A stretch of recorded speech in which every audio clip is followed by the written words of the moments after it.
എൻ്റെ ഫേസ് എങ്ങനെയെന്ന് വിചാരിക്കുന്നുണ്ടാവില്ലേ? എനിക്ക് നല്ല പല്ല് വേദനിക്കുന്നുണ്ടായിരുന്നു. എനിക്ക് തോന്നുന്നു പുതിയ പല്ല് വരാ ചെയ്യുന്നത്, അതുകൊണ്ടായിരിക്കും ഇത്ര വേദന.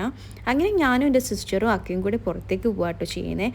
അക്ക എന്ന് പറഞ്ഞാൽ എൻ്റെ ഉമ്മൻ്റെ സിസ്റ്ററാണ്. പുറത്ത് പോകുന്ന മെയിൻ ഉദ്ദേശം എനിക്ക് മെഡിസിൻ വാങ്ങാനുള്ളത് തന്നെ കേട്ടോ. ഇന്ന് എനിക്ക് ഒട്ടും സഹിക്കാൻ പറ്റാത്തതുകൊണ്ട് തന്നെ ഞാൻ ഇന്ന് വർക്കിനൊന്നും പോയിട്ടുണ്ടായിരുന്നില്ല. കാരണം സംസാരിക്കാൻ പോലും പറ്റുന്നുണ്ടായിരുന്നില്ല. ഇപ്പം മെഡിസിൻ എടുത്തതിനെ കൊണ്ട് എനിക്ക് ഈ വോയിസ് ഓവർ കൊടുക്കാൻ പറ്റും. അങ്ങനെ ഞങ്ങൾ ഇങ്ങോട്ടേക്കാട്ട് നേരെ വന്നിട്ടുണ്ടായിരുന്നേ. അങ്ങനെ മെഡിസിൻ വാങ്ങിയതിൻ്റെ ശേഷം ഞങ്ങൾ ഒരു ഡേ ടു ഡേ സെൻറ്റർ പോലത്തെ ഒരു സ്ഥലത്ത് കയറിയിട്ടുണ്ടായിരുന്നു. കാരണം എനിക്ക് കോട്ടൺ വാങ്ങണം. അത് കഴിഞ്ഞ് ഞങ്ങൾ നേരെ പോയത് സുന്നീസ് കിച്ചണിലേക്കാട്ടോ ഫുഡ് കഴിക്കാൻ വേണ്ടിയിട്ട്. ഞാൻ ആദ്യം തന്നെ ഓർഡർ ചെയ്തത് ഒരു സ്ട്രോങ് ടീയാണ് കേട്ടോ. കാരണം എന്താണെന്ന് വെച്ചിട്ടുണ്ടെങ്കിൽ ഈ പല്ല് വേദന കൊണ്ടാണെന്ന് തോന്നുന്നു നല്ല തലവേദന ഉണ്ടായിരുന്നു. അപ്പോൾ അത് കുടിക്കുമ്പോൾ ഒരു ആശ്വാസം കിട്ടിയ പോലെ ഉണ്ട്. അതിൻ്റെ ഇടയ്ക്ക് ഹിനമോൾ ഇങ്ങനെ ഫോൺ അങ്ങോട്ടും ഇങ്ങോട്ടും ചെരിച്ചിങ്ങനെ കളിക്കുന്നുണ്ട്. ഈ വേദനൻ്റെ ഇടയിൽ ഇന്നെ ഇങ്ങനെ ഇട്ടിട്ട് ഇടങ്ങാറാക്കുക ചെയ്യുന്നത് കേട്ടോ. ഞാൻ ഓർഡർ ചെയ്തിട്ടുണ്ടായിരുന്ന നൈസ് പത്തിരിയാണ്. കാരണം ഈ വേദന കൊണ്ട് എനിക്ക് കട്ടിയുള്ള ഭക്ഷണമൊന്നും കഴിക്കാൻ പറ്റുന്നില്ല.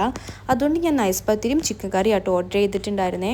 കഴിച്ചു കഴിഞ്ഞ് കൈയും കേക്കിയിട്ട് ഞങ്ങൾ നേരെ വീട്ടിലേക്കാട്ടോ പോകുന്നേ. അപ്പോൾ ഇതൊക്കെയാണ് ഇന്നത്തെ ഒരു വിശേഷം. വീഡിയോ ഇഷ്ടമായാൽ